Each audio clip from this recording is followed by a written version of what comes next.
रामायण पाहताल पुन्हा म्हणताल गिरगावचा बाळू चुकीचं बोलतोय, असं नाही. त्याच्यामुळे दुसरं पुराण पहा, लक्षात येईल तुमच्या. चक्रवेन नावाचा राजा आहे, फार छोटासा राजा होता. महाराष्ट्राच्या हा जो महाराष्ट्र आहे आपला, या महाराष्ट्राचे 9 भाग करा, त्याच्यातला 1 भाग किती मोठा असेल तितकं छोटंसं राज्य चक्रवेनाचं होतं. फार छोटं राज्य होतं.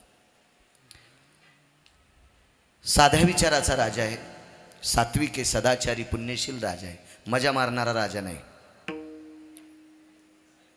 वाक्य नीट ऐका. राजा हा प्रजेच्या जीवावर मजा मारणारा राजा नव्हता. आपल्याला तसा राजा भेटणं अत्यंत गरजेचं आहे, पण आपलं नशीबही तितकं गोड नाही ना, मजा न मारणारा राजा भेटेल आपल्याला, कारण आपणही तितके सुदबाज नाहीत ना. त्याच्यामुळे आपल्याला तो राजा भेटणं शक्य नाही. एवढा सात्विक राजा, याच्या नगरीमध्ये एके दिवशी एक पैशाचा गर्व असलेला राजा गेला, सत्तेचा गर्व असलेला राजा गेला, बाहुबळाची ताकद असलेला राजा गेला, भक्तीचं सूत्र ज्याचं एकवट आहे असा राजा गेला, नैतिकतेचं पारडं ज्याचं ढासळलंय असा पण राजा गेलाय. हे सगळे एकाचीच गुण सांगतोय तुम्हाला. संपत्तीचा गर्व रावण, सत्तेचा गर्व रावण, बाहुबळाची ताकद रावण, नैतिकतेचं पारडं आदळलं रावण. 137 गोष्टी रावणाला लागू होतात. पुराण बघा, लक्षात येईल तुमच्या. पाहावी पुराणी विचारू नये. कधी कधी पुराण बघा जा.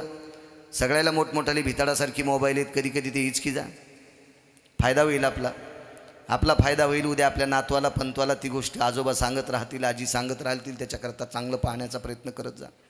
या सगळ्या गोष्टीनं परिपूर्ण असणारा राजा रावण चक्रवेन राजाच्या नगरीत गेला. त्याला सैन्य किती असेल माहिती आहे? 127. चक्रवेन राजाला सैन्य होतं फक्त 127. रावणाकडं हत्ती घोडे असतील लाखाच्या, अब्जात, कोटीच्या याच्यात. चक्रवेन राजाच्या नगरीमध्ये राजा रावणाचे 200 हत्ती जर सोडले तर चक्रवेन राजाच्या नगरीतलं एक मातीचा कण सुद्धा शिल्लक राहणार नाही. पूर्ण तुडून जाईल, झाडझूड राहणार नाही, दारं घरं राहणार नाहीत. एवढी राजाची संपत्ती रावणाची. पण एवढा मोठा श्रीमंत रावण त्याच्याकडे जयपत्र मागण्यासाठी गेला. तुटला आयुष्याचा दोरा सांगतोय. गरज नव्हती एवढ्या रावणानं जाण्याची. काय गरज होती? किती मोठा रावण आहे कल्पना करा. पण रावण हा अतृप्त आत्मा होता. अतृप्त आत्मे कोणाला म्हणायचं माहिती आहे का? देवानं आपल्याला सगळं देऊनही दुसऱ्याचं खपत नाही, त्याला अतृप्त आत्मा म्हणायचं. अरे बाबा, तुला 10 एकर जमीन दिली, पाण्याची जमीन आहे, बागायती केलीस, द्राक्ष लावलेस, काय फळबाग केलेस वगैरे वगैरे, आणि 2 एकरनं एक जणानं मस्त टमाटे वगैरे लावले, तर त्याचे पाहिलं याच्या पोटात डब्बा उठला. तुला 10 एकर आहे ना, त्याला 2च एकर आहे ना. तुला 10 एकर असून दुसऱ्याची 2 एकर सहन होत नाही, याला रावण म्हणायचं. याला अतृप्त आत्मा म्हणायचं. अतृप्त आत्मा, अतृप्त आत्मा होता. 127 सैन्य ज्या चक्रवेनाचं, त्याला जयपत्र मागायचं कशाला? रावण हा जयपत्र मागण्यासाठी ज्या वेळेला चक्रवेन राजाच्या नगरीत गेला, तर चक्रवेन राजाच्या नगरीतले काही महिला पाणी भरण्यासाठी विहिरीवर आलेल्या होत्या. आडावर पाणी काढीत होत्या, रहाटानं पाणी शेंदत होत्या. तेवढ्यात रावणानं विचारलं, चक्रवेनाची नगरी हीच आहे का? जी. मी लंकेचा राजा रावण आहे. त्याचं विमान तिथंच थांबलं होतं. रावणाच्या विमानाला काही लँडिंग काही करण्यासाठी ते काय पॅड वगैरे, काय हेलिपॅड वगैरे असं काही विमानतळ वगैरे काही करायची गरज नाही. त्याची मनाच्या स्थितीतले विमान होते. रावण फार प्रगल्भ होता. रावण हा बुद्धिवादी होता. रावणाच्या जीवनात एक सात्विकता होती. रावण हा चांगल्या लोकांना जवळ घेत होता. म्हणून पंढरपुरातल्या मालकाला मारायला जड गेला. ज्यांच्यासोबत माणसं चांगली असतात का, ती माणसं कोणाला ऐकतच नसतात. आणि ज्यांच्यासोबत माणसं फुटके असतात का, ती माणसं कधी बी झोपलेली असतात. रावणाची एक जीवनातली एक फार नाविन्यता होती. रावण चांगल्या माणसांना आपल्याकडे घेत होता. आणि काही चांगली रावणाकडे जर नाही आले तर रावण आठवड्यात 2 वेळेस त्यांच्याकडे जात होता. म्हणून रावण हा इतका वर्चस्वात अधिकारी होता की पंढरपुरातल्या मालकाला मारायला रावण इतका जड गेला की त्यांना घाम येत होता पंढरीतल्या मालकाला. रावणाची कारण कधी पण माणसानं सात्विकाकडे गेलं पाहिजे. सात्विक लोक आपल्याकडे घेतले पाहिजे. माणूस जेवायला बसल्यावर द्रोण फुटका नसावा. आपण जर जेवायला बसलो ना तर आपल्याला जो द्रोण येतो का, द्रोण हा फुटका नसावा. फुटक्या द्रोणात वरण घेतल्याच्या नंतर पोळी येईपर्यंत वरण गळून जाते. मग जेवताना दुरून जर फुटका घेतला तर जेवताना फजिती होती. मग फुटके माणसं जंग ठुल्या हे आपल्याला नीट होतेत का? हे कधी बी फोडते ना नालायक आपल्याला. विठाला विठाला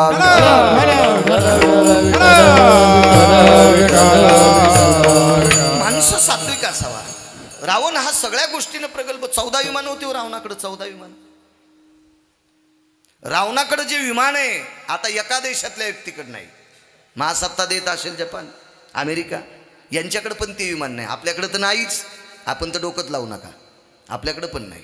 ती 14 विमानं, त्याला पेट्रोल लागत नाही, डिझेल लागत नाही, काही लागत नाही, मनाच्या वेगानं जाणं आहे. त्याच्यातलं एक विमान सांगतो. रावण किती बुद्धिवादी असेल. रावणाकडे तत्वकुंभ नावाचा एक विद्वान व्यक्ती होता. तत्वकुंभ नावाचा व्यक्ती विद्वान होता. या तत्वकुंभ नावाच्या व्यक्तीने रावणाकडे विमानं तयार केले. त्याच्यापैकी प्रभदत्त नावाचं एक विमान होतं. त्या विमान सीतेला घ्यायला पाठवलं माझ्या जगाच्या मालकिनीला. काल विश्वाच्या मालकाचा जन्मदिवस होता, प्रगट दिन होता, कालचा प्रगट उत्सव होता. काल ब्रह्मांडाचे मालक काल दुपारी जन्माला आले. आयोनी संभव जन्मला राघव. कालचा दिवस भारतीय संस्कृतीतला हृदयावर कोरलेला दिवस आहे. एक संस्कृतीतलं सूत्र, या विश्वाला चौकटीच्या आतली मर्यादा शिकवणारं एक नाविन्यपूर्ण रत्न ब्रह्मांडाचा मालक कालच्या दिवशी जन्माला आले. अशा विश्वाच्या मालकाची धर्मपत्नी सीताई साहेब अशोक वाटिकेमध्ये डांबून ठेवल्या. त्यावेळेला प्रभू रामचंद्राचं एक खोटं शिर रामचंद्रांना मी मारून त्यांचं डोकं आणलं असं रावण दाखवत होता. सीताई साहेबांना त्या गोष्टीचं दुःख झालं की माझ्या मालकांना कसं मारलं असेल, भावना तळमळ असती. आणि राक्षसनीने बाहुबळाने सीतेला त्या विमानात टाकलं. रावण किती विद्वान होता याचं एक थोडंसं सूत्र आहे का. त्या विमानात ज्या वेळेला सीतेला टाकलं, विमानात सीतेला टाकत असताना त्रिजटा नावाची जी मैत्रीण होती ती रावणाच्याच कुळातली होती, पण सात्विक होती. राक्षसाच्या कुळात पण सात्विक लोक जन्माला आले. बिभीषण हा भजन करणारा जन्माला आला. बिभीषणा इतकं भजन, मला असं वाटतंय आतापर्यंत बिभीषणासारखं भजन करणारा महाराज मला सापडलेला नाही असं म्हणणार नाही, पण माझं नशीब फुटकं, मला तितकं गोड भजन करणारा महाराज सापडला नाही. कारण बिभीषणाचं भजन किती गोड होतं सांगू तुम्हाला. असा कोण महाराज आहे त्याचं धोतर पेटील्यावर त्यानं भजनानं इजवायचं. तुम्ही आता माझ्या धोतराला काडी लावा आणि म्हणायचं महाराज पाणी टाकून इजवायचं नाही, तुम्ही भजन करा आणि धोतर इजवा. कसं इजन, अख्खा जळण बाळ्या. माझ्यावर घेतल्यावर तुमची खसखस पिकली, तुम्ही नाही जळायचे का? तुमचं भजनानं इजन का? नाही जू शकत आपण. पण बिभीषणाचं भजन इतकं गोड होतं महाराज. नागपूर प्रतीतला अभंग आला. प्रतापे सबळ नामाची या, प्रतापे सबळ नामाची या, प्रतापे सबळ नामाची या. तुका म्हणे अग्नी झाला से शीतळ, तुका म्हणे अग्नी झाला से शीतळ, तुका म्हणे अग्नी झाला से शीतळ, तुका म्हणे अग्नी झाला से शीतळ. प्रतापे सबळ नामाची या, प्रतापे सबळ नामाची या, प्रतापे सबळ नामाची या. तुका म्हणे अग्नी झाला से शीतळन, प्रतापे सबळ नामाची या.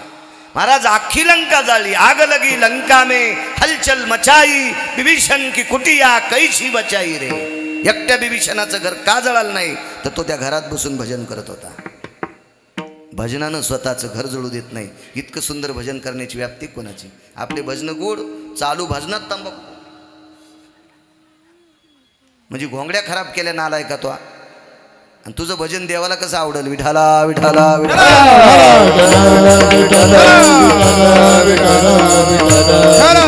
म्हणजे राक्षसाच्या कुळात सुद्धा सात्विक. महाराज प्रल्हाद हा राक्षसाच्या कुळातला पुत्र आहे. डाळेजी राक्षसाच्या कुळातला. त्यासारखं भजन केलं असेल कोणी. काय ताकद महाराज. भजनात ताकद किती होती, काय पावर होती. नाम प्रल्हाद उच्चारी तया सोडवी नरहरी, उचलून घेत कडेवरी भक्ती सुखे नाहला. ब्रह्मांडाचा मालक त्याचं म्हणलं ते ऐकत होता. इतकं भजन श्रेष्ठ. निशाचराच्या कुळात असे कितीतरी लोक सांगता येतील. चला, त्रिजटा ही राक्षसाच्या कुळातली बाई होती, पण सीतेला सांत्वन करण्यामध्ये, तिला थांबवण्यामध्ये, तिला बऱ्यापैकी धीर देण्यामध्ये त्रिजटेचा फार मोलाचा वाटा आहे, फार मोलाचा वाटा. आणि ही त्रिजटा सीताई साहेबांना विमानात टाकत असताना रडत होती. सीतेच्या लक्षात आलं सगळ्या राक्षसनी मला बाहुबळानं विमानात टाकतात, ह्या रावणाच्या आश्रित आहेत, रावण यांना देतो घेतो, याच्याकरता स्वार्थापोटी माझ्यासारख्या पवित्र स्त्रीवर ह्या अन्याय करतात, पण न्यायाच्या दृष्टीनं पाहणारी एकच व्यक्ती त्रिजटा आहे, ही मात्र माझ्यासाठी रडते. पण ज्या वेळेला सीतेला विमानात टाकत असताना त्रिजटा रडत होती, पण ज्या वेळेला सीताई साहेब विमानात बसल्या त्यावेळेला त्रिजटा हसत होती. मग मात्र शंका आली की त्रिजटा शेवटी रावणाच्या कुळातली आहे आणि ही फुटीरवादी आहे. बिल्ला जरी आपल्या पक्षाचा लावला असेल, पण अंधारातून मतदान दुसऱ्याला हाणायला लावायली. असे पण बरेच असतात ना, झेंडा गाडीला वेगळाच आणि बैठकीत गेल्या वेगळंच सांगायचं, मी असू द्या तिकडं पण तिकडंच काम करा, अशी सुद्धा सांगणारी. असं सीताई साहेबांना वाटत होतं की मला विमानात टाकत असताना ही रडत होती आणि विमानात बसल्या हसती त्यारतीच्या अंतकरणात कुठली खिचडी चिजते. सीतेनं राक्षसीने विनंती केली, बाईंनो बाहुबलानं टाकलं, माझ्या मनानं उतरते मनानं बसते, पण एक विनंती आहे, मला 10 मिनिटाकरता परवानगी द्या, मला त्रिजटेला बोलायचं. काय हरकत नाही म्हणले, उतरा. त्रिजटेला विचारलं, सांग त्रिजटे. रुदंती को भवा हशास्त्रनिपाय जनो रुदंती नको भवा. लोमशांचं वाक्य फार गोडसं. लोमश सांगतात जाबालीला, मुनिश्री आई साहेब त्रिजटेला विचारित होत्या, रुदंती रुदंती रुदंती को भवा, तू का रडत होती ग?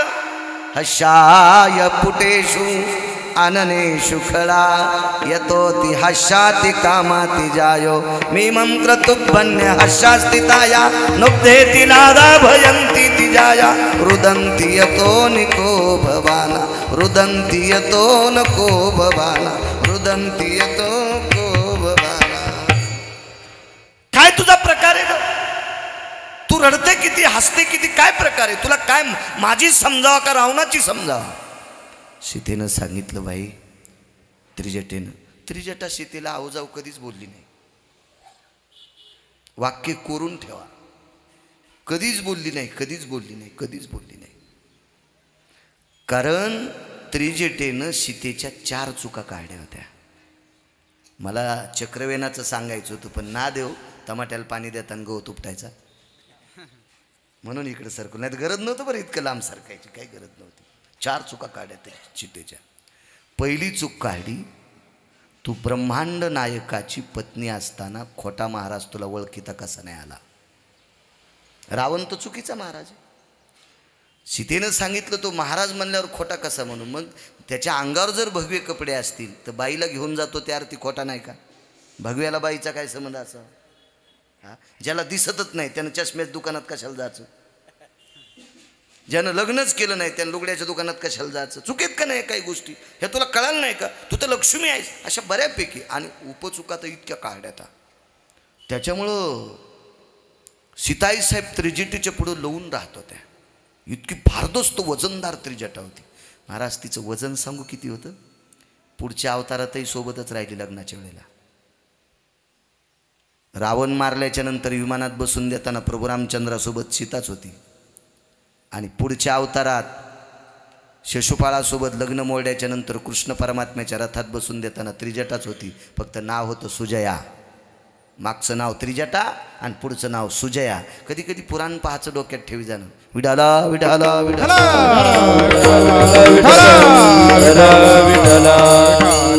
पण सहज रागाच्या भरात सीतेने विचारलं, हे त्रिजटे, त्वं लंकेशाश्रितम ममं भक्ती फुटेषु हृदयस्थः.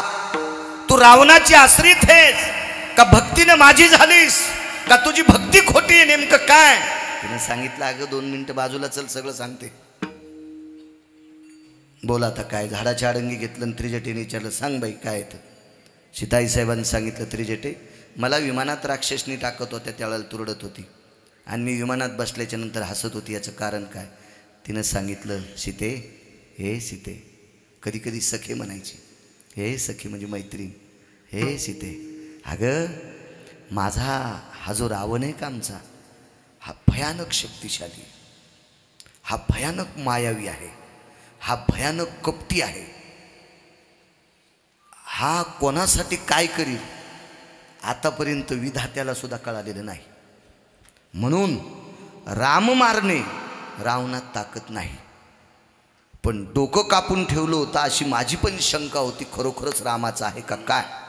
आणि मग राम जर मृत्यू पावले असतील तर तुला विमानात घेऊन जात असताना बाहुबळ पडून तुला गांधर्व पद्धतीने विवाह लावण्याची पद्धत रावणाकडे आहे आणि तो करी. याच्याकरता मी रडत होते. मग तो हसली का? ऐक सीते, मला नंतर कळालं राम जिवंत येतं. सीता म्हणली हा बासटपणा कामाचा नाही ग. 5 मिनिटापूर्वी तुला कळतंय की राम खरंच गेले असतील का, तू रडती. आणि मी बसल्यावर 5च मिनिटात तुला कळते राम जिवंत आहे. काय तू देव आहेस का?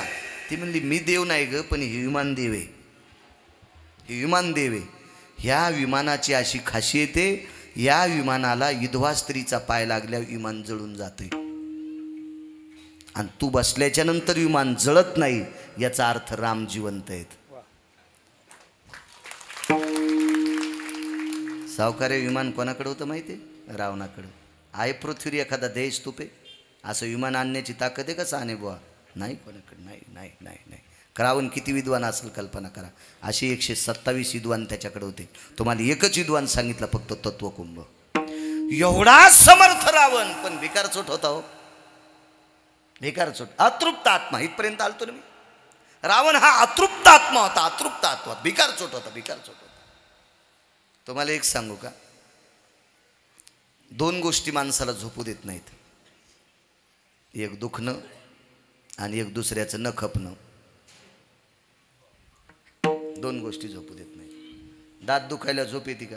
नाही. डोळा दुखायल्यावर, कान ठणकायल्यावर, पोट दुखायल्यावर, हातपाय दुखायल्यावर नाही. पण याला औषध आहे. डॉक्टर गोळी दिल्यावर आपली व्याधी जाऊ शकते. आजार माणसाला झोपू देत नाही एक, आणि ज्याला दुसऱ्याचं खपत नाही त्याला कधीच झोप येत नाही 2. असे 9 लोक होते. त्याच्यापैकी 1 नंबरचा हरामखोर होता कंस. विठाला विठाला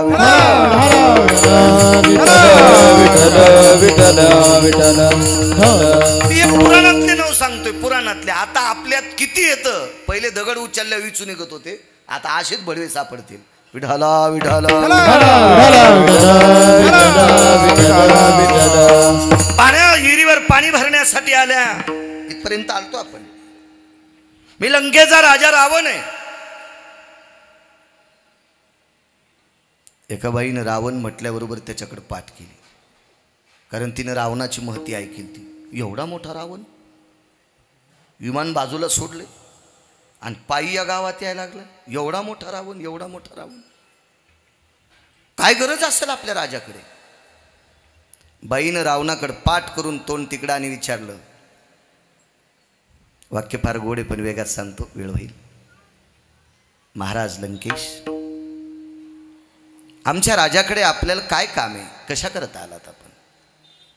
ए बाई, मला तुझ्या राजाकडनं जयपत्र घ्यायचंय. तिनं रिकामी घागरच उघडली रावणावर. रिकामी घागर होती, पाणी भरायला आणलेली. घागरच उगारली, फेकून आणण्याची तयारी तिची. कोण बाई होती? सामान्य बाई, पाणी भरणारी. आणि गावात ओरडत सुटली, लंकेचा राजा रावण आलाय, आपल्या राजाला जयपत्र मागतो. गावातल्या सगळ्या महिला बाहेर आल्या, वयस्कर. कोणाच्या हातात काठी आहे, कोणाच्या हातात लाकूड आहे, कोणाच्या हातात गज आहे, कोणाच्या हातात खुरपं आहे, कोणाच्या हातात विळा आहे, कोणाच्या हातात काहीतरी आहे, आणि रावणाला युद्ध करण्यासाठी. रावण आश्चर्यचकित झाला. काय येडे आहेत का तुम्ही? तुमच्या खुरप्यानं, विळ्यानं, चाकूनं, यानं मी मरत असतो का? तुम्ही मालकांना पाठीमागं ठुलन पुढे कशा करता आलात? ऐक राजा, अगोदर आम्ही मरणार, याच्यानंतर आमचे मालक आहेत पाठीमागं, त्याच्यानंतर गावातली तरुण आहेत, आणि त्याच्यानंतर राजा मरणार. आम्ही मेल्याशिवाय आमच्या राजाला मरता येत नाही. राजाचे डोळेच भरून आले रावणाचे. अरे 127 सैन्य ज्याच्याकडे, महाराष्ट्राचा 9वा कोपरा जितका मोठा असतो एवढाच भूखंड ज्याच्याकडे, पण त्या भूखंडात राहणारा राजा, त्याच्या नगरीतली एक सामान्य बाईसुद्धा त्याच्यावर इतकं प्रेम करते, याच्याकरता हे तसाच पळत गेला. तसाच पळत गेला. पण महाराज, चर्चा चक्रवेनाच्या कानावर गेली. काय गरज होती रावणानं एवढ्या मोठ्या माणसानं? काही समज नाही, एवढा मोठा माणूस आणि त्यानं असं करावं. एका माणसाची 1 कोटीची गाडी होती. गाडी अशी लावली आणि तो मंदिरात दर्शनाला आला. 1 कोटीची गाडी. आणि गरीबाचं पोरगं आलं आणि त्याच्या आरशात त्यानं चेहरा पाहिला. त्याच्या गाडीला ते आरसे असतात ना 2, ते साईड ग्लास. त्याच्या आरशात गरीबाच्या लेकरानं चेहरा पाहिला आणि सहज असा हात फिरिला केसावून. हे वापस गेलं आणि त्याच्या कानाखाली हाणली. तुला माहिती आहे का गाडी केवढ्याची आहे? 1 कोटीची गाडी आहे. तुझी लायकी आहे काय आरशात बघायची? हा हलकटपणा त्याचा तिथे कळाला. याला श्रीमंत म्हणायचं नाही. हे साखरेच्या पोत्यातले मुंगळे आहेत भडवे. साखर किती खावान संडासला किती बाऱ्या जावं अकलत नाही ना. अरे 1 कोटीची गाडी तुला ब्रह्मांडाच्या मालकानं दिली नालायका. गरीबाच्या लेकरानं तुझ्या आरशात पाहिला असेल तर काय एवढं तुला दुःख वाटावं? काय एवढं दुःख वाटावं? उलट त्याच्याकडे बघून येणं हळहळ म्हणावं, देवा मी किती नशिबवान रे, मी किती नशिबवान आहे. इकडे आरसा बघण्यासाठी घरी नाही आणि मला 1 कोटीची गाडी दिलीस. असं जितकं मनोगत गोड वागतो का त्याला श्रीमंत म्हणत असतात. हे अतृप्त आत्मे असते तो काहीतरी अतृप्त आत्मे. श्रीमंत कोणाला म्हणायचं माहितीये का? ज्याचा चांगला बंगला आहे, बापाचे पित्र घालीत नाही, ते हराम खोराला श्रीमंत म्हणत असते. नुसत्या हातवी न उडवी काग. उष्ट्या हातानं कावळ्याला सुद्धा उडीलं नाही. त्याला माहिती आहे हे कंजर उडून गेला तर आपली भाकरी कमी होईल. इतके हलकट. आणि त्याला श्रीमंत म्हणत असतात का? कोणाला म्हणायचं श्रीमंत? गाडी 1 कोटीची घरी असावा आणि गरीबाच्या लेकीचं बाळांपण जवळ यावा. प्रसूती बाळांपण नाही कळायची काही लोकांना. डिलिव्हरी रात्रीचे 1:30 वाजावा आणि 1:30 वाजता बाईनं मालकाला सांगावं, मालक आपल्या बाईचं पोट दुखतंय आणि दवाखान्याला इगतपुरीला न्यावं लागतंय, नाशिकला न्यावं लागतंय, काय असेल मोठं शहर तालुक्याचं तिथं न्यावं लागतंय, पण वाहनाची सोय नाही. त्यानं सांगितलं वाहन आहे पण मोठ्या माणसाचं आहे, बघा प्रयत्न करून. रात्री ती व्यक्ती गेली. झोपड्यात राहणारी व्यक्ती होती. गावाच्या कडेला लहानचं झोपडं होतं आणि लेक आली ती बाळणपणाला. रात्री 2 वाजता पोट दुखतंय, बाळणपणाला न्यायचं दवाखान्यामध्ये. रात्री आले, दार वाजले. कोण? रामभाऊ आहे. लुंगी लावलेली होती, अंगात बनेल होती. काय काम रामभाऊ? मालक लेकराचं पोट दुखतंय, दवाखान्यात बाळंतपणासाठी न्यावं लागते. आता 1 कोटीची गाडी बसायला पण ड्रायव्हर हजर नव्हता. तो त्याच्या घरी झोपलेला आणि बाळंतपणासाठी नेण्यासाठी उशीर थोडा करावा लागतो. तो श्रीमंत माणूस दाळे सावकार लुंगीवरच बनेलीवरच गाडीत बसला आणि गरीबाच्या लेकराला गाडीत बसिलं, दवाखान्यात नेलं, डिलिव्हरी नॉर्मल झाली, पुन्हा गाडीत बसिलं. ते बाळ, त्याची आई, त्या पोरीची माय, तिचा बाप त्या झोपड्यात आणून घातलं. पंढरपूरच्या 100 वाऱ्या केल्याचं पुण्य त्या श्रीमंताला मिळालं. याला श्रीमंत म्हणत असते तो, याला श्रीमंत म्हणत असते. आपल्या वैभवानं गरीबाला टोचणे हाणतात. हे राक्षस असतात, पांचट. हे राक्षस असतात. यांना श्रीमंत म्हणत नसतात. श्रीमंतीची व्याख्याच वेगळी असते महाराज. जो लोकांच्या कामी येत असतो का तो श्रीमंत असतो. लोकाच्या जीवावर जो मजा मारत असतो का त्याला सर्प म्हणत असतात. विठाला विठाला विठाला विठाला विठाला. एक सोपी व्याख्या सांगू तुम्हाला, सोपी व्याख्या. रस्त्याने खड्डे असावा, पाऊस पडलेला असावा, पाऊस पडल्यामुळे ते रस्त्याचे खड्डे पाण्यानं भरलेले असावा आणि पाऊस पडल्यामुळं शेतातले काम करणारे लोक काम चलत नाही म्हणून घराकडे निघून येत असतात. मग कोणी मावल्या असतील, कोणी पुरुष असतील, कोणी लोकाच्या शेतातले मजूर असतील, कोणी घरच्या शेतातले मजूर असतील आणि घराकडे येत असताना 1-1.5 कोटीची गाडी त्या रस्त्यानं चालली आणि ड्रायव्हरनं सांगितलं, अरे मालकानं सांगितलं, अरे गाडी दमानं चलव, आपल्या टायरानं उडालेलं पाणी गरिबाच्या अंगावर जाऊ देऊ नकोस, आपल्या टायरनं उडालेलं पाणी गरिबाच्या अंगावर जाऊ देऊ नकोस. असा जो श्रीमंत विचार करतो त्याला जगाचा मालक विमानात फिरवतो, त्याला विमानात फिरवतो आणि आपल्या गाडीच्या टायरनं दुसऱ्याला भरितो, त्याला कालांतराने ग्रीस घालायला लावतो. कारण वरच्या इतका गुंड जगात मी पाहिलाच नाही. पंढरपुरातल्या मालका इतका गुंड अजून जन्मालाच आला नाही, जन्मालाच आला नाही. माणसं इकडंच उड्या आणतात, तालुक्यात 1 नंबरचा मी गुंड आहे. अरे सुंबळ्या, तुला ज्यानं जन्माला घातलंय तो किती नंबरचा गुंड असेल याचा विचार कर ना. एक जण म्हणला जिल्ह्यात मी 1 नंबरचा चालू आहे. मग तू जर जिल्ह्यात 1 नंबरचा चालू असेल तर तुला जन्माला घालणारा किती नंबरचा चालू असेल याचा विचार कर ना. रावणासारख्या गुंडाला 2:18 आपटू दुपारी 2:18 आपटू ज्यानं हाणलंय तो किती नंबरचा गुंडा असेल याचा विचार करा. त्याच्या नादीत लागू नका.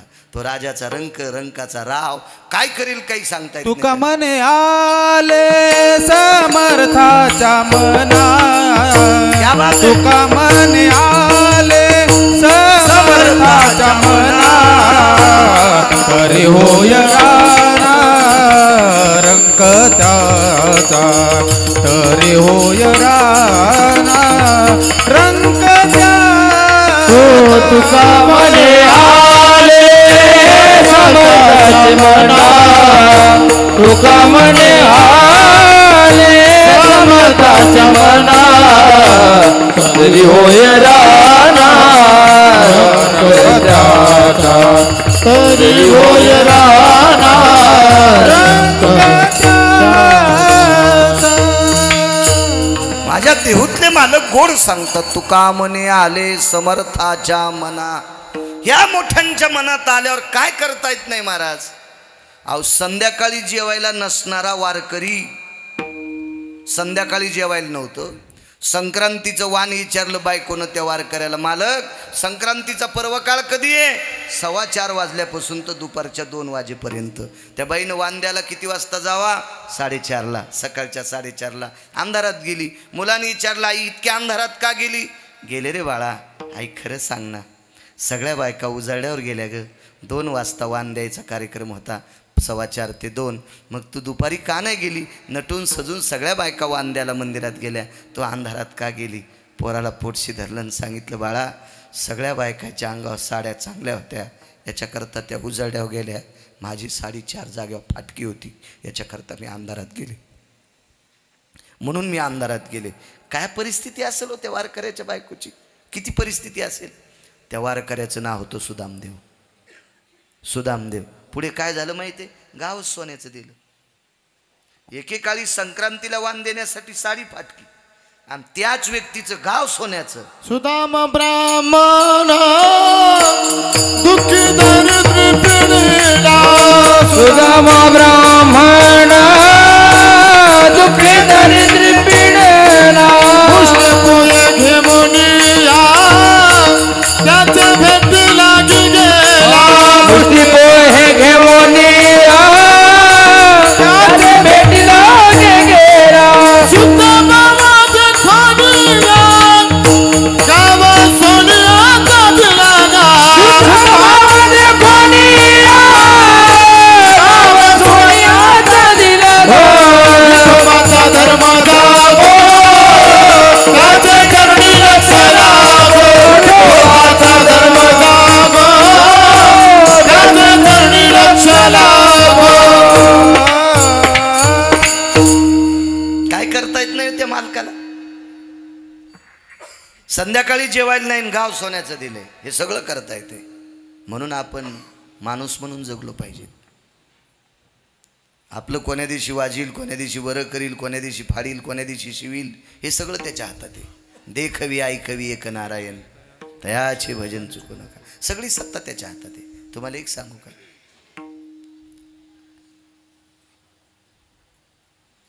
हे रोड चांगला झाल्यामुळं येता आलं, नाही तर रात्री येऊन इथं कुठंतरी झोपावं लागलं असतं, तो कीर्तन करता आलं असतं. 4:28 आंघोळ केली, गाडीत बसलो, इथं आलोत. आता लगेच वापस जाऊन 4 झरीला संध्याकाळचं कीर्तन आहे 8 ते 10. हे मोठेपणानं तुम्हाला सांगतोय. पण संध्याकाळचं कीर्तन होऊ द्यायचंय का न होऊ द्यायचंय, का सिन्नरच्या अलीकडंच अटॅक आणून गिरगावचा बाळू मारायचा आहे, हे कोणाच्या हातात आहे माहिती आहे? वरच्याच्या. म्हणून आपण इंचू बाहेर पडल्यासारखं तर केलं नाही पाहिजे.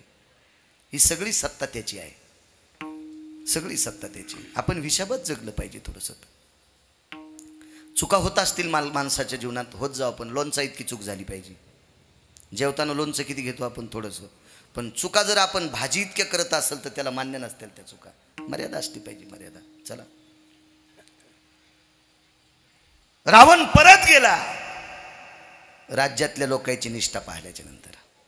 परत गेला. पण कालांतराने चक्रवेन नावाच्या राजाच्या लक्षात आलं, काय गरज होती एवढा मोठा रावण आपल्याकडं भिकारचोटपणानं जयपत्र मागण्यासाठी आला, आपण रावणाची मजा दाखवू. आणि चक्रवेन राजा रावणाच्या नगरीत पोचले. त्या दिवशी रावणाच्या घरी श्राद्धाचा कार्यक्रम होता. आज कसं श्राद्ध आहे, असा श्राद्धाचा कार्यक्रम होता. आणि काही लोक तर्पणविधी करत होते. तर्पणविधी हा 3 दिवसाचा असतो, दक्षिणेकडे तोंड करून करावा लागतो. त्यासाठी विद्वान लोक लागतात, तशी मंत्रोच्चार आले पाहिजे, तसे वेदाचा अभ्यास असला पाहिजे, कर्मकांडाचा अभ्यास असावा. अशा लोकांच्या हाताने तर्पणविधी करायचा. तो करणारा सुद्धा लायक संपन्न असला पाहिजे. म्हणजे ज्याला करायचं आहे का त्याला सुद्धा त्याच्या पितृलोकावर श्रद्धा असली पाहिजे. नाही तर काही काही लोक असे असतात, महाराज मोठ्याल्या देवाची नाव घ्या आणि पूजा लवकर आटपा. असे सुद्धा पांचट भेटतात ना आम्हाला, खूप पांचट. उरकान महाराज भोयटे आऊत हानानं, उभाट्या हाणू नकानं, असे पण नालायक भेटतात ना. तरातराचे लोक असतात, काही विषय नाही त्याला. तर्पणविधी चालू 3 दिवसाचा विधी आहे. आणि पहिल्याच दिवशी चक्रवेन नावाचा राजा समुद्राच्या वाळवंटात आपलं रावट्या ठोकल्या. 127 त्याचं सैन्य आहे. आणि त्यानं पत्र पाठिलं, लंकेश राजाधिराज महाराज रावण महाराज, मी चक्रवेन नावाचा राजा आहे आणि मला जयपत्र पाहिजे. जयपत्र म्हणजे रावणानं लिहून द्यायचं, मी तुला भेलो. रावणानं काय लिहून द्यायचं, राजा चक्रवेन मी तुम्हाला भिलोय, मी तुम्हाला शरण आलोय. असं कसं शक्य आहे बरं. 127 सैन्य, त्याच्याकडे लाखानं हत्ती होते. हत्ती. रावणाची श्रीमंती सांगू, त्याची एक चौकट टिकल्यावर त्याच्या विरोधात कोण्या आमदाराची मायवेली फॉर्म भरायची. रावणाची एक चौकट इकल्याच्या नंतर भारतात आमदारच नाही त्याच्या विरोधात फॉर्म भरायला. एक चौकट अशा 7 कोटी चौकटी होत्या त्याच्याकडे, सगळ्या सोन्याच्या. एका चौकटीचं वजन होतं 22.5 क्विंटल. ह्या लाकडाच्या नव्हत्या, ह्या दगडाच्या नव्हत्या, ह्या लोखंडाच्या नव्हत्या, ह्या प्युअर सोन्याच्या होत्या. ते पण सोनं जाबुनंद नावाचं सोनं होतं. अमावस्याच्या दिवशी त्याचा प्रकाश पडतोय असं सोनं होतं ते. आपण वापरतोय नाही. जाबुनंद सोनं आपल्याला सापडेल का, नाही सापडू शकत. अगा यज्जायते निशिकाले भास्करो तेजो कांती य दिवाकरो प्रकाशा हेमम जाबुनंदेशु. हा शास्त्राचा पुरावा आहे. सोन्याचे दुकानदार इथंच आहेत. त्यांनी मान्य केलं म्हणजे आपल्याला मान्य करावंच लागेल. हे सोनं आपल्याकडनं, असं सोनं 22.5 क्विंटलाची एक चौकट, काय ताकद असेल महाराज. आणि एवढ्या राजाला चक्रवेन जयपत्र मागतात. पण ताकद सांगू, काही माणसं श्रीमंत नव्हते पण निष्ठावान होते. आणि निष्ठावंताची ताकद वेगळी असती, लक्षात घ्या. फुटीरवाद्याची ताकद नसती, उड्या हाणणाराची ताकद नसती. निष्ठावंताची ताकदच असती. त्या ताकदीचा जोम कळत नसतो. महाराज निष्ठेनं जगाचा बाप बांधता येतो. धरीला पंढरीचा चोर गळा बांधोनिया दोर, भक्तीची ताकद. लाख्या नावाचा कोल्हाटी होऊन गेला एक. लाख्या नावाचा कोल्हाटी. कोल्हाट्याचं कुळ तर कळतं ना तुम्हाला ऐकल्याबरोबर, कोल्हाटी काय कुळ असते. कोल्हाट्याच्या कुळातला एक लाखा नावाचा व्यक्ती ढोल वाजवायचा काम होता. तो मंदिरामध्ये ढोल वाजवायचा आणि मग त्याच्या पोटासाठी ढोल वाजविता. म्हणून पंढरपुरातल्या मालकानं त्याच्यासाठी लाख्या कोल्हाट्याचा ढोलपिटी. तर लाख्या कोल्हाट्याचा ढोल घेत असताना ब्रह्मांडाच्या मालकानं ढोल घेतला आणि ते टिपरे घेत असताना लाख्या कोल्हाट्यानं हात धरला. महाराज रावण ज्याला आपटून मारता येतो त्याला लाख्या कोल्हाट्याचा हात तोडायला, हात झटकायला किती वेळ लागला असता. ज्याला 12 गाव अग्नी खाता येतोय त्याला लाख्या कोल्हाट्याचा हात सोडायला काय टाईम लागला असता. पण हात नाही सोडता आला. देव झटके मारित होता पण लाखा हात सोडत नव्हता. शेवटी लाख्या नावाच्या कोल्हाट्याने देवाच्या पायाला हात लावला. तर भगवान म्हणले हात सोडित नाही पाया का पडतो. कारण ऐका म्हणे, कारण ऐका, मी ज्याचा रागाने हात दाबला त्याचा हातच ठुत नाही.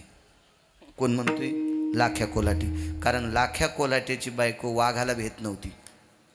स्वयंपाक करायला बसली, पाल दिलेलं होतं, पोरगं झालं आणि पोरगं झोळणीत पारात झोपलं.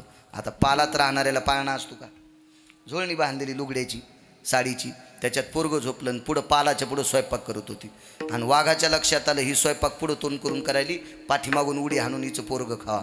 वाघानं मागून उडी हाणणं, मांडी खालचा भाला फेकणं, जाग्यावर वाघ मारला. वैकुंठवासी रंगनाथ गुरुजी म्हणायचे तिनं 10-12 वाघ मारले. मग ज्याची बायको वाघाला भेट नव्हती तिचा नवरा ममुले असेल का, तिचा नवरा मुरमुरे असेल का.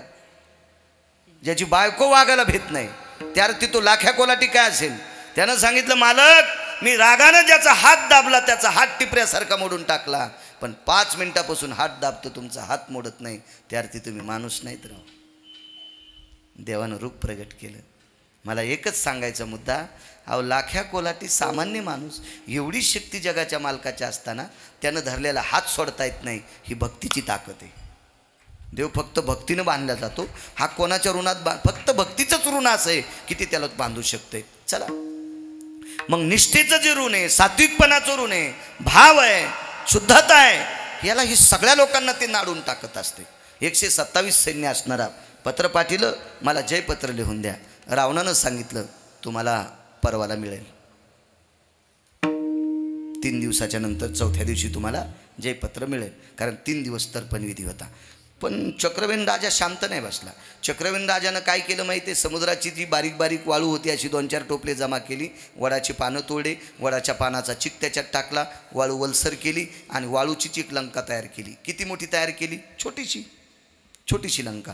त्याच्यात तट तयार केला, प्रधानाचं घर तयार केलं, प्याद्याचं घर तयार केलं, गुमास्त्याचं घर तयार केलं, स्तुतिपाठकाचं घर केलं, मंत्र्याचं केलं, महामंत्र्याचं केलं, सुमंत्र्याचं केलं, रावणाचं केलं, प्रस्थाचं केलं. हे सगळी घरं छोटी छोटी, आपण जे गायवाडा करत होतो का दिवाळीच्या वेळेला, तशी सुंदरशी लंका तयार केली. आणि ही लंका तयार केल्याच्या नंतर वाळूची तयार केलेली छोटीशी लंका, बरं फार छोटीशी, 10 बाय 10च्या एका जागेत केली असेल, तर त्याच्या पूर्वेकडच्या दिशेला असं त्यानं बोट लावल्याबरोबर त्या भिंतीचं पडल्याबरोबर रावणाच्या खऱ्या लंकेतली भिंत पडली.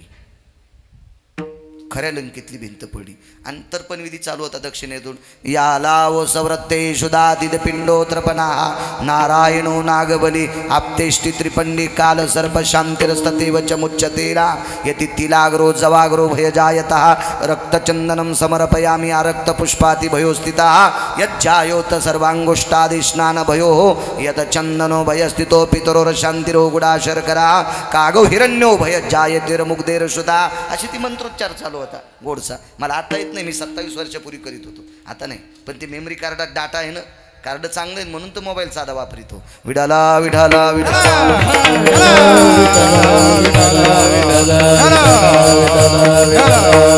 पूजा चालू आणि पूर्वेकडची भिंत थार दिशी पडली. रावणाने गुप्तचरांना सांगितलं, रे काय पडले? काय नाही म्हणे, वारं नाही, काय नाही, धरणीकंप नाही, भिंत पडली. तुटला आयुष्याचा दोरा सांगतोय, अभंगाच्या बाजूला जाणार नाही, एक लक्षात ठेवा, तुटला आयुष्याचा दोरा. रावण म्हणे काही नैसर्गिक आपत्ती नाही, भिंत पडली कस काय? शोध घ्या. शोध घेतला तर चक्रवेन नावाचा राजा समुद्राच्या वाळवंटामध्ये एक छोटीशी लंका केली, पूर्वेकडच्या भिंतीला तटाला म्हणजे कंपाऊंडला हात लावल्याबरोबर आपलं कंपाऊंड पडतंय. प्रस्थ नावाचा प्रधान रावणाचा हुशार होता, 16 प्रधान होते रावणाकडे. प्रस्थ इतका शक्तिशाली होता, यानं जोरात जांभळी दिल्यावर यमाचं धोतर सुटत होतं. एवढा प्रस्थ नावाचा प्रधान होता. रामायणात बघा, लक्षात येईल तुमच्या. त्यानं सांगितलं, मालक एक काम करा, आता चक्रवेन नावाचा राजा लाकडं जमा करायला आहे. प्रस्थाचं घर पाडलं, पूर्वेकडची भिंत पाडली आणि आता काडी कचरा जमा करून तो ह्या लंकेवर टाकायला. त्यानं फुकून दिली की आपली खरी लंका जळती. त्यानं ही लंका उचलून समुद्रात टाकली की आपली खरी लंका समुद्रात पडती. रावणानं तर्पणविधी थांबवला आणि समुद्राच्या वाळवंटामध्ये 127 सैन्य असलेल्या चक्रवेन नावाच्या राजाच्या पुढे रावण गुडघे टेकून बसला. गुडघे टेकून बसला. पुढच्या व्यक्तीला गुडघे टेकून बसवणारी भारतामध्ये फक्त 13 राजे झाले. 13. याच्यापैकी एक चक्रवेन नावाचा राजा आणि एक शंभूराजे छत्रपती शिवाजी महाराजांचे सुपुत्र शंभूराजे यांनी सुद्धा एका राजाला गुडघे टेकून बसायला लावलं. 13 पैकी 2 सांगितले, बाकीचे घरी गेल्यावर पहा सगळ्या गोळ्या एकखट्या घेतल्यावर ॲक्शन येत असतं. विठाला विठाला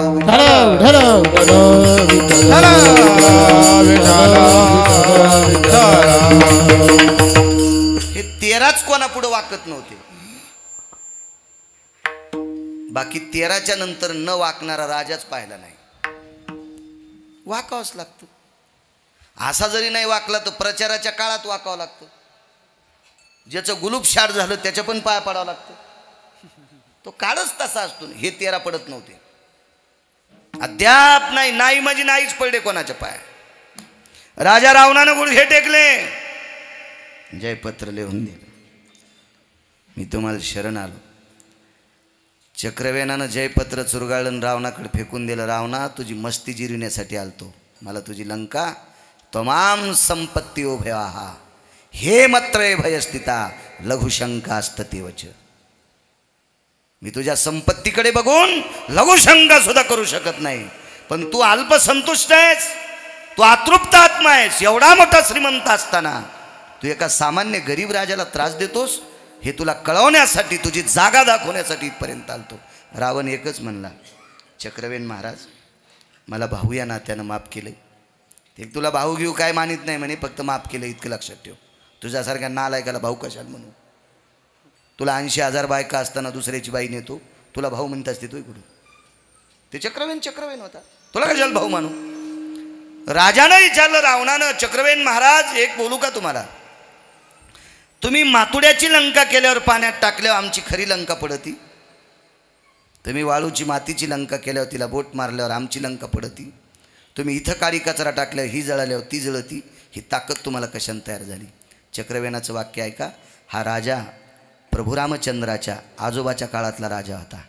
चक्रवेन राजा हा प्रभू रामचंद्राच्या आजोबाच्या काळातला, म्हणजे दशरथ अज राजाच्या काळातला, अज हा प्रभू रामचंद्राचे आजोबा होते, त्यांच्या काळातला राजा होता. आणि चक्रवेनानं सांगितलं, लंकेश ऐका, मला एक छोटासा भूखंड आहे, त्या भूखंडात जितकी गहू ज्वारी मका बाजरी निघती त्याच्यावर माझा उदरनिर्वाह, माझ्या संसाराचा, माझ्या लेकराबाळाचा उदरनिर्वाह चालतो. आणि माझ्या राज्यातला जो कर जमा होतो त्या करावर मी माझं राज्य सांभाळतो. राज्याच्या करातला एक फुटकी कवडीसुद्धा मी आत्तापर्यंत पोटात टाकलेली नाही, म्हणून पृथ्वीची माझ्यावर कृपा झाली, मी जे बोललं ते होत राहते. अशी कृपा होणारी ठराविक राजे. द्वापारयुगात एक राजा होऊन गेला, त्या राजाचं नाव होतं धर्मराजा. याच्याही रथाची चाकं घासू नये म्हणून पृथ्वी त्याचा रथ आधार झेलीत होती. महाराज, प्रजेची संपत्ती प्रजेसाठी खर्चायची, जनतेची संपत्ती जनतेसाठी खर्चायची, त्याला राजा म्हणतात. जनतेच्या संपत्तीवर मजा मारतो त्याला रावण म्हणतात. महाराज, काय राजा असेल तो? पृथ्वीची ज्याच्यावर कृपा झाली त्यानं जे हातात धराव ते चुरगाळतंय सावकार. इतकी ज्याची निष्ठा आहे तो चक्रवेन राजासुद्धा आज जिवंत नाही, कारण त्यालासुद्धा थांबता आलं नाही. का? कारण मालकांचा पहिल्या कडव्यातला पुरावा आहे. आयुष्याचा दोरा तुटला, आयुष्याचा दोरा तुटला, आयुष्याचा दोरा तुटला, आयुष्याचा दोरा तुटला, आयुष्याचा दोरा तुटला, आयुष्याचा दोरा तुटला, आयुष्याचा दोरा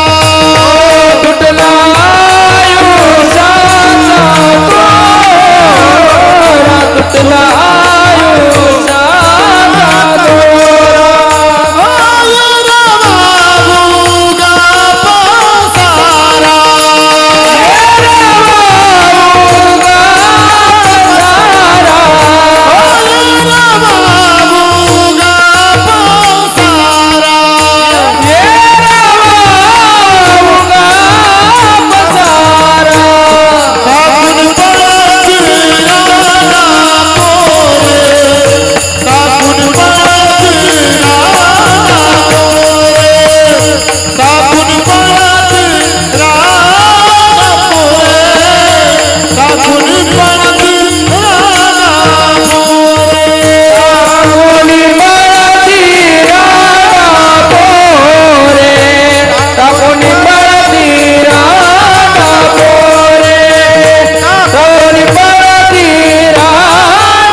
चक्रवेन राजा. कल्पना करा सज्जनांनो, एवढा मोठा चक्रवेन राजा रावणाला गुडघे टेकायला लावतो, त्याला जर थांबता येत नसेल तर त्र्यंबकराव गेले हे आपल्याला निमूटपणे मान्य करावं लागेल. अजून एक पुरावा सांगतो. काय लेकरू झालो एका माणसाला,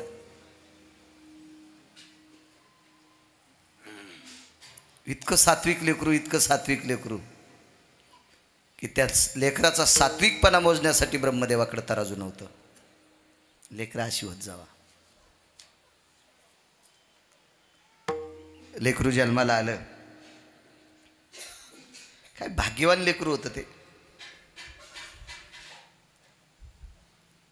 आयुष्य तर फारसं मला नाहीये, कारण तुम्हाला जेवढं आहे तेवढंच मलाही असेल. ते पण कोण्या दिवशी मरेल हेही सांगता येणार नाही गिरगावकराला. पण मला जेवढं आयुष्य आहे त्या आयुष्यात मी रात्रंदिवस जरी त्या लेकराचं वर्णन केलं तरी त्याचं वर्णन संपत नाही. ते लेकरू इतकं अधिकारी होतं, कारण त्याला झाल्या झाल्या आंघोळ घालायला पंढरपुरातला बाप होता. झाल्या झाल्या पंढरपुरातल्या जगाच्या बापानं त्याला आंघोळ घातली. विश्वाच्या बापानं साडी नेसून आंघोळ घातली. त्याला साडी नेसलेली होती, साडी नेसलेली होती. रोज त्या लेकराची टाळूमा खायची पंढरपुरातल्या मालकानं. कोणाच्या रूपात? बाईच्या रूपात. 27 दिवस बाई झाला हो मालक, 27 दिवस टाळूमा खायची, स्नान घालायचं. झोळणी अशी टांगलेली होती झोपड्यात. पंढरीतल्या मालकानं त्याला अशी अंगाई गाची, झोका द्यायचा, झोका द्यायचा. 27व्या दिवशी मालक निघून गेले. 28व्या दिवशी मुलाचे बाबा बाहेरून आले. तुटला आयुष्याचा दोरा सांगतोय. मुलाचे बाबा बाहेरून आले.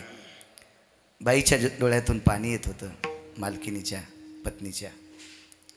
धनी धनी शब्द वापरला. काय भारदस्त मावल्या होत्या हो. काय आदरानं नवऱ्याला बोलायच्या. काय ती वाणी होती. फार मोठं प्रभुत्व होतं. धनी काय ग, आपल्याला बाळ झालंय, पाहतोय मी. मालक एक सांगू का? वाचत नाही हो आवाज, थोडासा वाढवा. गोडे साऊंड सिस्टीम छान. पक्वादाला पण वाढवा. धनी आपलं बाळ वाचत नाही हो. का ग? आज सकाळपासून वक्षस्थळातलं दूध संपलंय. इतक्या दिवस होतं मालक. काय दुधाची मायविली आटायला? का नाही दूध आटलं 27 दिवस? कारण तो जगाचा पापच तिथं होता. याच्याकरता वक्षस्थळातलं दूध आटलं नाही. आज मात्र तो निघून गेला. आईच्या वक्षस्थळातलं दूध संपलं. 4 वाजलेली होती संध्याकाळची. सकाळपासून लेकराच्या पोटात एक थेंबभर दूध नव्हतं. अंगावरची त्वचा वृक्ष पडू लागली, मुठी वळलेल्या होत्या. काय करावं? मांडीवर निचष्टीत पडलेले, डोळी बंद झालेली आहेत. कुठंतरी कधीतरी थोडंसं पोट हालतंय. सगळं बंद झाले. इंद्रियाच्या प्रक्रिया पूर्ण बंद झाल्या. रडत होती, ढास ढास ढास रडत होती. मालक जवळ आले आणि सांगितलं, सोयरा, बायकोचं नाव होतं सोयरा. जी मालक, का रडतेस? का रडतेस? मालक, काय 27 दिवस खेळत होतं, बागडत होतं. काय जिभेच्या चुटक्या वाजायचं, काय बघायचं, काय हातपाय हलवायचं. सोयरा, आपण पंढरीतल्या मालकाला पोरग दे म्हणून नारळ फोडलं नाही. त्यानं मनानं दिलं, आपण त्याला मागितलं नाही. त्यानं मनानं दिलंय, त्याच्या मनानं घेऊन जाईल. तू कशाला काळजी करते? आपली काय सत्ता आहे? त्यानं दिलं ना. 27 दिवस आपलं होतं, 28व्या दिवशी आपलं नाही. तू कशाला काळजी करते? ठीक आहे मालक. बाई होती ती, फार अधिकारी माऊली होती. सोयराबाईचा भक्तीचं टोक मोजण्यासाठी विधात्याकडे तराजू नसेल अशी माऊली होती.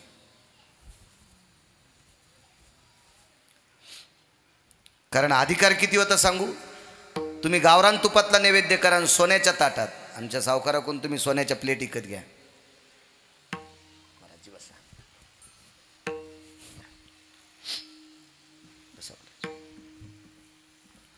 दुकानातनं सोन्याची प्लेट विकत घ्या आणि गावरान तुपातला नैवेद्य त्या प्लेटमध्ये ठेवा आणि देवापुढे ठेवा. देव खाईल का सावकार? खाईल का? एक द्वादशी आली महाराज, वासुदेव द्वादशी आली एक. ती द्वादश होती. सोमवारच्या नंतर दुसरा दिवस कोणता आहे? तू सोमवारच्या नंतर वार कोणता? मंगळवार. वा, हुशार माणसं. एकादशी सोमवारची होती. द्वादशी कोण्या दिवशी येणार? मंगळवारी. सोमवारची एकादशी होती. गिरगावच्या बाळूनं सांगायचं म्हणून तुम्ही ऐकायचं नाही. सोमवारी एकादशी विमान उतरले पंढरीशी. ती एकादशी सोमवारची होती. गाथा सांगतोय. आणि त्या दिवशी 5 वाजता पंढरपुरात विमान उतरले. त्या विमानातून देवादिदेव भगवान शिवशंकर उतरले.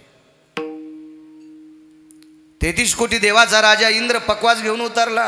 भूषण बुवा, पकवाद हे वाद्य इंद्राचं आहे. आरक्षित केलं भगवान शिवशंकरांनी. इंद्रासारखा पकवाद कोणाला वाजता येत नव्हता. इंद्रही उतरला. नारद उतरले, तुंबर उतरले, साम म्हणजे शंकर उतरले. ब्रह्मदेव सावित्री आदी करून सर्वजण आले. विटेवरच्या मालकाला भेटले आणि मालकाला सांगितलं आज एकादशीचा जागर चोखोबराच्या घरी करायचा आहे. बोरीच्या झाडाखाली जागर केला तुळशी वृंदावनापाशी. दुसऱ्या दिवशी सकाळी सर्व देवता जेवल्या. विटेवरच्या मालकाला आणि मालकिनीला पात्र टाकलं. दोघंजण बसले जेवायला. जेवायला पात्र भरून घेतलं. विटेवरच्या मालकानं सांगितलं चोखा ये जेवायला. नकोय बोलले देवा, मी शूद्र आहे, नकोय तुमच्याकडे.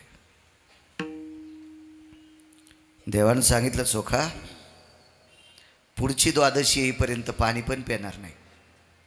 तू जर माझ्यासोबत नाही बसलास तर. बसावं लागलं. महाराज आईसाहेब हुशार होत्या. रुक्मिणी आईसाहेब. आईसाहेबाच्या लक्षात आलं एका मांडीला चोखोबा घेतलेत आणि दुसऱ्या मांडीला सोयराबाई घेतील. आपलं पुण्य मधनं दिल जाईल म्हणून आईसाहेब उठल्या आणि सोयराबाईचा हात धरला आणि सोयराबाईला बाजूला बसवलं. सोयराबाईला झालेलं पोरगं किती हुशार होतं सांगू तुम्हाला, किती विद्वान होतं. त्या पोराचं नाव होतं कर्ममेळा. पंढरपुरातल्या मालकानं सांगितलं मी चोखोबाला मांडीला घेतलं तर हिनं सोयराबाईला मांडीला घेतलंय. आता कर्ममेळ्याला जर हिनं घेतलं तर आपलं पुण्य न दिलं जातंय. जगाच्या मालकानं कर्ममेळ्याला धरलं आणि मांडीवर घेतलं. कर्ममेळा मांडीवरी. आणि ताटातला दही आणि भात द्वादशीच्या दिवशी पहिला 5 बोटात धरला आणि कर्ममेळाच्या तोंडात घातला. आणि कर्ममेळाच्या जिभेनं ओठानी उष्टे झालेले बोट पुन्हा भातात घातले आणि स्वतःच्या तोंडात घातले. इतकी पुण्यवान सोयराबाईसारखी बाई असेल कोणी? एक जण म्हणला महाराज तुम्ही काय बोलता, तुमच्या गोळ्या संपल्यात. एका शूद्राचं पोरग देवानं दही भात स्वतः त्याच्या हातात घ्यावा आणि कर्ममेळ्याच्या तोंडात घालावं आणि त्याचे उष्टे बोट आपल्या तोंडात घालावं, काय बोलता तुम्ही? त्याला म्हणलं नालाय का, गिरगावचा बाळू सांगतो म्हणून ऐकायचं नाही.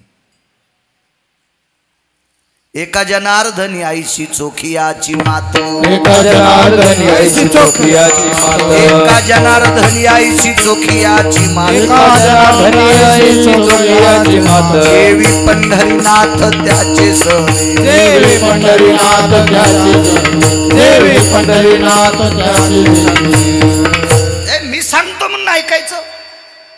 शांती ब्रह्म एकनाथ महाराज पैठणचे मालक सांगतात एका जनार्दनी आईची चोखियाची मात आणि जेवे पंढरीनाथ त्याचे घरी. येईल का आपल्या घरी जेवायला? त्या पोराला मांडीवर घेतलं. हे पोरग लहान असताना याच्या आईचं दूध संपलंय. चोखोबारा सांगतात सोयरा दिलंय त्यानं नेईल ते, कशाला काळजी करते.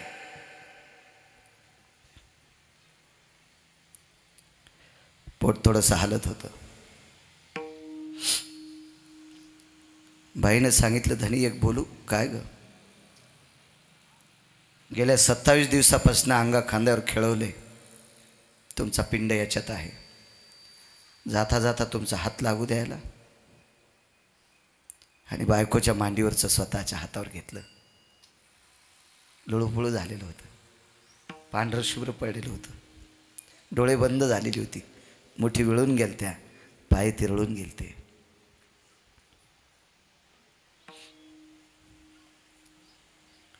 खांद्यावर टाकलं. किती दिवसाचं? 28 दिवसाचं पोरग खांद्यावर टाकलं आणि पाठीवून हात फिरिला. देवा, कशाला आमचा अपमान केलास रे? कोण मागितलं होतं रे तुला? तुटला आयुष्याचा दोरा सांगतोय. कोण मागितलं होतं तुला? कशाला दिलंस? चाहूल काय झाली माहिती आहे महाराज? खांद्यावर मुलगा टाकल्याबरोबर त्याचं तोंड चोखोबरायच्या कानापाशी गेलं आणि मरायला टेकलेल्या पोराची ओठ कानाला लागल्याबरोबर विठ्ठल विठ्ठल नाव निघत होतं. विठ्ठल विठ्ठल नाव. हे 28व्या दिवशी नाही झालं, त्याच वेळेला. उपजताची कर्म मेळा, उपजताची कर्म मेळा, कर्म मेळा, उपजताची कर्म मेळा. वाचे विठ्ठल सावळा, वाचे विठ्ठल सावळा, वाचे विठ्ठल सावळा, वाचे विठ्ठल सावळा, वाचे विठ्ठल सावळा, वाचे विठ्ठल सावळा. उपजताची कर्म मेळान वाचे विठ्ठल सावळा. झाल्याच श्री विठ्ठलाचं नाव ओठावर होतं महाराज. काय लेकरू असलो, काय लेकरू. असे ठराविक लेकरं झाले. ठराविक. नामदेवरायल पुत्र झाला. बारशाल पंढरीतले मालक आले. बारशाल विठू बारशाशी आला. बारशाल मालक आले. आईसाहेब आल्या. काय ते कुंची टोपरं ते दागिने सगळे घेऊन आले मालक बारशासाठी. आता बारशाच्या दिवशी नाव ठेवायचं असतंय. नाव उभे राहिले. मग सगळे असे बसले. नाव काय ठेवायचं, नाव काय ठेवायचं. आता नाव ठेवायला आंटीला मान असतोय. आमच्या आंटीत होत्या, तिला कवडीची अक्कल नाही, तिला नाव ठेवता येत असतं वय. हा, लग्न झाल्या सासू हाकलून दिली. हा, हिच्या अंगावर झोपीत भिताड पडन आणि हिच्या हाताने नाव ठेवता असते तोय पानचेटबाईच्या हातानं. नामदेवरायल पुत्र झाला. देव बारशाला आले. म्हणले नाव काय ठेवायचं? नामदेवराय म्हणले कोणाला सांगावं? मग जनाबाईला सांगितलं. तर जणी म्हणे नामदेवा, नाव नारायण ठेवा. आईसाहेबांनी विचारलं पंढरीतल्या रुक्मिणी आईसाहेबांनी, जना जी माय जी तू नामदेवरायच्या मुलाचं नाव नारायण ठेवायला मोठ्या आग्रहानं सांगितलं. कशाच्या ताकदीवर? मी रोज आंघोळ घालते, रोज आंघोळ घालते आणि अंगाई गाते. पण मी अंगाई गात असताना माझ्या अंगाईला स्वर नामस्मरणाचा येतोय. हो, वृत्ती नारायण झालेली आहे म्हणून नारायण नाव ठेवा. काय लेकरं असतील हो. भक्त प्रल्हादाचं नाव प्रल्हादच का? परा पश्यंती मध्यमा वैखरी. परा नावाच्या वाणीने विटेवरच्या मालकाचं चिंतन करीत होता म्हणून प्रल्हाद नाव ठेवला. नाव राजाचं परीक्षितीच का ठेवलं? पोटात ओळखिलं, पोटात ज्यानं रक्षण केलंय ते बाहेर आल्यावर ओळखलं माझं संरक्षण करणारा हाच आहे. पारख केली, पारख करण्यात त्या परीक्षेत परिपूर्ण झाला. इति नाम परीक्षिती. यायचे नावही कामात, कामही गोड. आपले नाव तळ्यानं आणि काम मळ्यानं. मेळ नसतो ना आपल्या नावायचा काही हिसाबच नाही ना. कोणीकडे नाव सुटत देत आपला मेळच नाही. खांद्यावर टाकलं. विठ्ठल विठ्ठल म्हणत होतं. माईकडे देऊन टाकलं पोरग. झोपड्याच्या बाहेर आले, पंढरीकडे तोंड केलं. सांगितलं देवा कशाला अपमान करतोस रे? अरे नास्तिक जन्माला आला असतं तर दगड जन्माला आला म्हणून फेकून दिला असतं. पण तुझा वारकरी आमच्या पोटाला आलाय रे. कशा करता मारतोस त्याला? कशा करता मारतोस? देवा, माझ्या बाबांनी रानोबानी तुझं भजन केलं. माझ्या बाबांनी रानोबानी तुझं भजन केलं म्हणून माझ्या बाबाला तू एक आंबा देलतास. कोण कोणाला सांगायला माहिती? चोखोबाऱ्या विटेवरच्या मालकाला. तुटला आयुष्याचा दोरा सांगतोय. चोखोबाच्या वडिलांचं नाव रानोबा होतं. माझ्या बाबांनी तुझी वारी केली, पायरीचं दर्शन घेतलं, मधात जाऊ देत नव्हती लोक. माझ्या बाबावर प्रसन्न झाला असेल, एक आंबा दिला रे. आंबा कसा दिलता माहिती महाराज? अर्धा चोखल्याला आंबा माचला देवाने भूषण बुवा. अर्धा स्वतः चोखला आणि स्वतःचे दात ओठ देवाचे देवाचे दात, देवाची ओठ, देवाची जीव त्या फळाला लागली. आणि त्या अर्धा चोखलेला आंबा आंब्याच्या पडवीत ठेवला आणि पुजाऱ्यानं रानोबाला बांधलं होतं रात्रभर. याला मारा म्हणे. चोखलेला आंबा देवाकडे पाठीला. स्वप्नात पुजाऱ्याच्या सांगितलं, रानोबानं चोखला नाही, मी चोखला. आणि लक्षात घे, तू घेता कामा नाही, हे रानोबाला देऊन टाक. आदरयुक्त अंतकरणाने पुजाऱ्यानं रानोबाच्या हातात टाकला. आणि रानोबा चंद्रभागेच्या कडीला फाटका जोडा विसरला. तसेच घरी गेले आणि पत्नीला सांगितलं, लक्ष्मी मालकाने प्रसाद दिलाय ग, हे तुला घेऊन टाक. आणि त्यापासून पुत्र झाला. नाव ठेवलं चोखोबा. नाव चोखोबा ठेवलं. चोखोबा. देवा बाबाची परंपरा अध्यात्मातली, त्याच्या पोटी जन्माला आलेला चोखा परमार्थातला. देवा लक्षात ठेवणार रे, आमच्या तिसऱ्या पिढीला पण वारकरी दिलास आणि का मारतोस रे. जगलं पोरग, जगलं पोरग, जगलं. पण आज जिवंत आहे का? नाही. त्याची पण आयुष्याची मर्यादा सुटल्या, आयुष्याची माळ तुटली. म्हणून ह्याच मुलाचे बाबा हा अभंग लिहितात आणि त्या पहिल्या कडव्यात म्हणतात, तुटला साता दोरा, तुटला साता दोरा, तुटला साता दोरा, तुटला साता दोरा,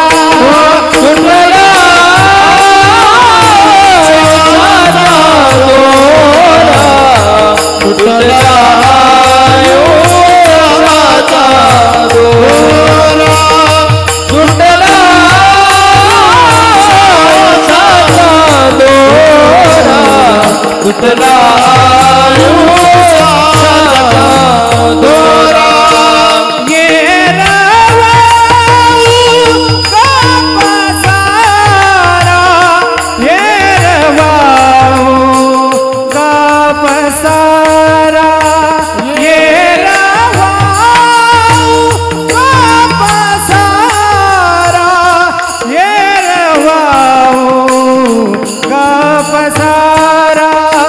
ठाकुर